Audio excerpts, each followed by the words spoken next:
जय गुरु जी। हम पढ़ रहे हैं ऑटोबायोग्राफी ऑफ योगी, योगी कथा अमृत। आज हम चैप्टर 28 पे पहुंच गए हैं, काशी का पुनर्जन्म और उसका पता लगाना। लेकिन शुरुआत करने से पहले हम सब मंत्र जाप करेंगे। संगत जी आप भी करिए। ओम नमः शिवाय, शिव जी सदसाय। ओम नमः शिवाय, गुरु जी सदसाय। ओम नमः शिवाय, शिव जी सदसाय। ओम नमः शिवाय, गुरु जी सदसाय। ओम नमः शिवाय, शिव जी सदसाय। ओम नमः शिवाय, गुरु जी सदसाय। ओम नमः शिवाय, शिव जी सदसाय। ओम नमः शिवाय, गुरु जी सदा सहाय। ओम नमः शिवाय, शिव जी सदसाय। ओम नमः शिवाय, गुरु जी सदसाय। स्टार्ट करते हैं संगत जी। कोई भी पानी में मत उतरना, सब लोग बाल्टी में पानी लेकर ही नहाएंगे। 8 मील की दूरी पर स्थित एक पहाड़ी पर मेरे साथ चल रहे रांची के विद्यालय के बच्चों को मैं निर्देश दे रहा था।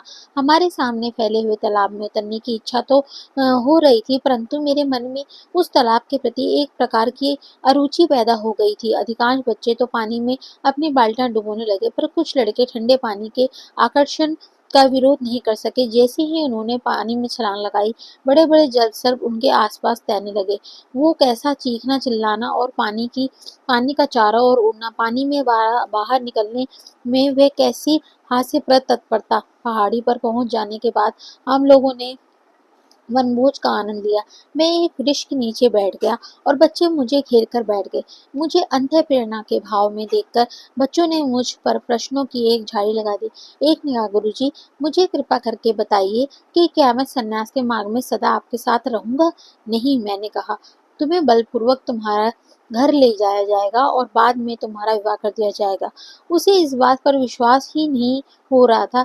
बड़ी उग्रता के साथ उसने कहा, केवल मेरी लाश को ही घर ले जा सकता है। परंतु कुछ ही महीनों में उसके माता पिता उसे ले जाने के लिए आए और उसके अश्रुपूर्ण विरोध के बावजूद उसे ले गए।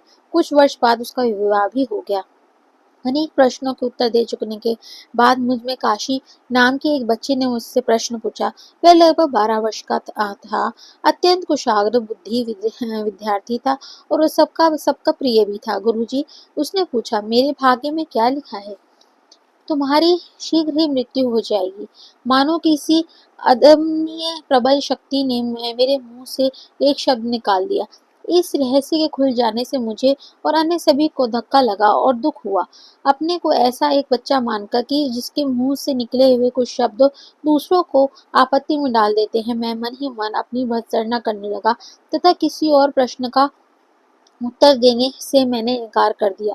उन्हें बहुत ही अजीब लगा कि क्योंकि ये ईश्वरीय शक्ति थी जो उनके मुंह से उन्होंने ऐसा निकला, पर उनके मुंह से निकलने के बाद उन्हें बहुत दुख हुआ कि मेरी वजह से कोई दुख में पहुंच गया और मुझे ये शब्द यूज नहीं करने चाहिए थे। तब उन्होंने सीधा से यही कोशिश करी कि अब मैं किसी से किसी क्वेश्चन का आंसर नहीं दूंगा। विद्यालय में लौट आने के बाद काशी मेरे कमरे में आया।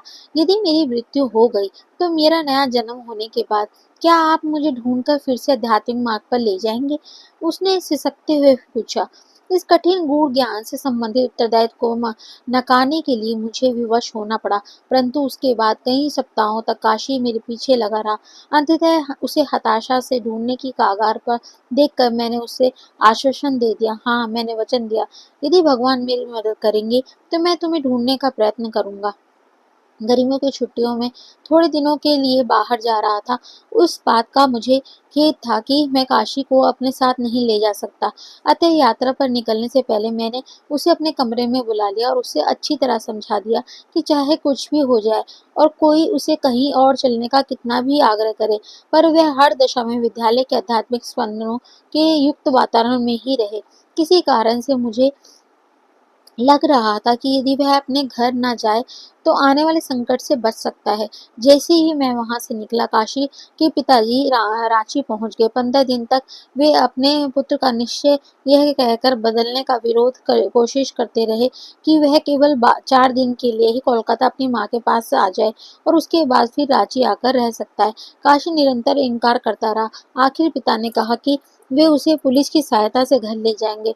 इस धमकी से काशी विचलित हो गया, क्योंकि वह नहीं चाहता था कि उसके कारण विद्यालय की कोई बदनामी हो। उसे जाने के सिवा और कोई रास्ता नजर नहीं आया। उसके कुछ दिनों बाद लौटकर रांची आया। जब मैं लौटकर रांची आया, जैसे ही मैंने सुना कि काशी को कैसे ले जाएगा, तो मैं तुरंत कोलकाता जाने के लिए रेलगाड़ी में बैठ गया। वहां पहुंचकर मैंने घोड़ा गाड़ी किराए पर ले ली। वह यह आश्चर्यजनक ही था कि जैसे ही मेरे घोड़ा गाड़ी गंगा पर बने हावड़ा पुल को पार कर आगे बढ़ी, सबसे पहले मुझे जो लोग दिखाई दिए वे थे काशी के पिता और अन्य संबंधी जन। जब सब सूतक के वस्त्र धारण किए, चिल्लाकर मैंने कोचवान से गाड़ी रोकने के लिए कहा और नीचे कूदकर उस अभागे पिता की ओर गुस्से से घूर घूर कर देखने लगा। हत्यारे, मैं कुछ ज्यादा ही जोश में चिल्ला पड़ा, तुमने मेरे बच्चे को मार डाला। काशी को जबरदस्ती कोलकाता लाने में अपनी भूल का उन्हें पहले ही एहसास हो चुका था। जो थोड़े बहुत दिन बच्चे ने वहां बिताए थे, उस दौरान उसने दूषित अन्न खाया था, जिसे उसे कॉलरा हो गया और वह चल बसा। काशी के लिए मेरा प्रेम और उसे खोज निकालने का दिया हुआ वचन अब दिन रात मेरे मन को सताने लगा। जहाँ कहीं भी जाता वहीं उसका चेहरा सामने दिखने लगता। वर्षों पहले मैंने अपनी खोई हुई माँ के लिए जिस प्रकार खोज की थी, उसी प्रकार खोज अब काशी के लिए शुरू कर दी।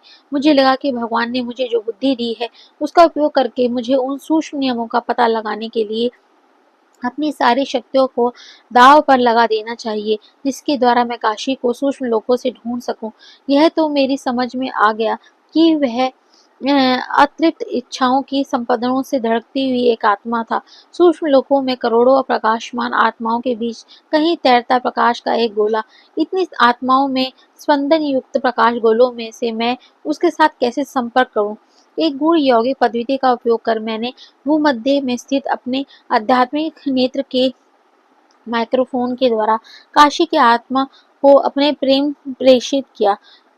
मेरे अंतर में ऐसी प्रेरणा मुझे मिल रही थी कि काशी जल्दी ही पृथ्वी लोक में वापस आ जाएगा, और यदि मैं अनवरत रूप से उसे अपनी पुकार भेजता रहूंगा तो उसकी आत्मा अवश्य उत्तर देगी। मैं जानता था कि काशी द्वारा मुझे भेजा गया हल्के से हल्का स्पंदन भी मुझे अपनी उंगलियां, हाथों और मेरुदंड में अनुभव होगा। अपने हाथों को आकाश की ओर ऊपर उठाकर उनका एंटीना की तरह उपयोग करता, मैं उसे स्थान को दिशा का पता लगाने के लिए प्राय गोल गोल घुमा करता था, जिससे मुझे विश्वास था कि काशी का किसी गर्भ में पुनर्जन्म हो चुका है। मैं एकाग्रता से के द्वारा सुर मिलाए हुए अपने हृदय के रेडियो में उससे प्रत्युत्तर को प्राप्त करने के लिए आशा कर रहा था। काशी की मृत्यु के बाद लगभग 6 महीनों तक अपने उल्लास में कोई कमी आने दिए बगैर मैं इस योगिक प्रविधि को स्थिर चित्त से अभ्यास करता रहा। कोलकाता की भीड़ भरे बहु बाजार में क्षेत्र में एक दिन मैं अपने कुछ मित्रों के साथ पैदल जा रहा था, तो सदा की भांति मैंने अपने ऊपर हाथ उठा दिए। उस दिन पहली बार मुझे लगा कि कुछ प्रत्युत्तर मिल रहा है। अपनी उंगलियों और हथेलियों के नीचे उतरते विद्युत संवेदनों को अनुभव कर मैं पुलकित हो उठा।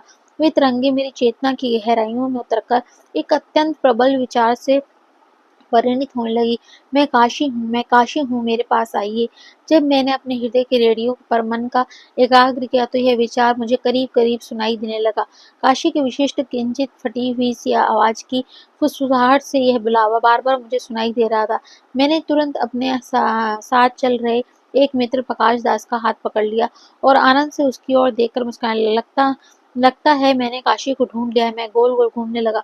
मेरे मित्र और वहां से गुजरते लोगों के हाव भाव से स्पष्ट था कि उनका अच्छा मनोरंजन हो रहा था। विद्युत तरंगे मेरी उंगलियों से तभी झंझनाती थी जब मैं पास के एक रास्ते की ओर मुड़ता था, जिसका नाम भी संयोगवश स्पर्टाइन लेन था। जब मैं दूसरी दिशा में मुड़ता था तो वह सूक्ष्म तरंगे लुप्त हो जाती थी। मैं चिल्ला पड़ा, काशी की आत्मा अवश्य इसी गली में रहने वाली किसी माता के गर्भ में है। मेरे मित्र और मैं स्पर्टाइन लेन की ओर बढ़ने लगा। अब मेरे ऊपर उठे हाथों में से विद्युत तरंगे और प्रबलता स्पष्ट रूप से अनुभव होने लगी, मानो किसी चुंबक के द्वारा मैं रास्ते के दाहिनी ओर खींच लिया गया। एक घर के दरवाजे के सामने पहुंचते ही मेरी आश्चर्य का ठिकाना नहीं रहा जब मैंने देखा कि मेरा सारा शरीर जड़वत हो गया है। हर्षोन्मास से अपनी सांस को भी रोके रखकर मैंने दरवाजा खटखटाया। मुझे लग रहा था कि मेरी लंबी असाधारण खोज सफल हो गई है। दरवाजा एक नौकरानी ने खोला। उससे पता चला कि गृह स्वामी भी घर में ही है। वे दूसरे तले की सीढ़ियों से उतरकर नीचे आए और मुस्कुराते हुए प्रश्नात्मक मुद्रा से मेरी ओर देखने लगे। मेरी समझ में नहीं आ रहा था कि अपना प्रश्न करूं तो कैसे करूं, जो उचित भी था और अनुचित भी। कृपया यह बताइए महाशय कि क्या आप और आपकी धर्मपत्नी पिछले 6 महीनों से बच्चों की प्रतीक्षा में है? हाँ, वह तो है। ये देखते हुए कि मैं परंपरागत गेरुआ वस्त्र धारण किए एक स्वामी हूँ, उन्होंने विनम्रता पूर्वक कहा, दया करके इतना बता दीजिए कि आपको मेरी इन बातों का ज्ञान कैसे? जब उन्होंने काशी और उसे दिए गए मेरे वचन के बारे में सुना, तो इस आश्चर्यचकित संजयन को मेरी बात पर विश्वास हो गया। आपको गौर वर्ण के एक पुत्र की प्राप्ति होगी। मैंने उनसे कहा, उसकी मुखाकृति चौड़ी होगी और उसके माथे के ऊपर सामने की ओर झुका हुआ घुंघराते बालों वाला एक गुच्छा होगा। उसकी वृत्ति आध्यात्मिक रहेगी। मुझे यह पूरा विश्वास था कि जन्म लेने वाले शिशु में काशी के के ये सभी लक्षण होंगे। बाद में जाकर मैंने उस बच्चे को देखा भी। उसके माता पिता ने उसे उसके पूर्व जन्म का ही काशी नाम दिया था। शैशवावस्था में भी वह देखने में बिल्कुल रांची के मेरे प्रिय छात्र काशी जैसा ही था। बालक ने तत्काल मुझसे लगाव जताया।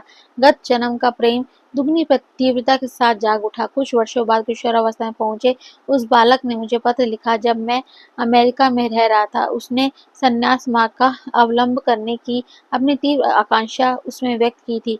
मैंने उसे हिमालय के एक सुदूर के पास जाने का सुझाव दिया। उस गुरु ने सदगुरु के पास जाने के सुझाव दिया। उस गुरु ने पुनर्जन्म हुए काशी को शिष्य रूप में स्वीकार कर लिया।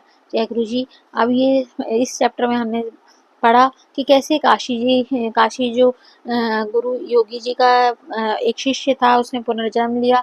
कैसे उन्होंने अध्यात्म के द्वारा यौगिक तरीके से उन्होंने एक 6 महीने तक पूरा प्रश्न वो करते रहे, जो कि आजकल के साइंटिस्ट कोई मानेगा नहीं।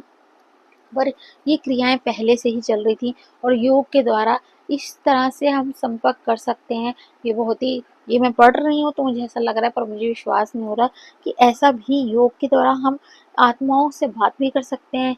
ये जो इतने सारे करोड़ों जने जो आसमान में तारे दिखते हैं, वो सब हमारे पूर्वज ही हैं।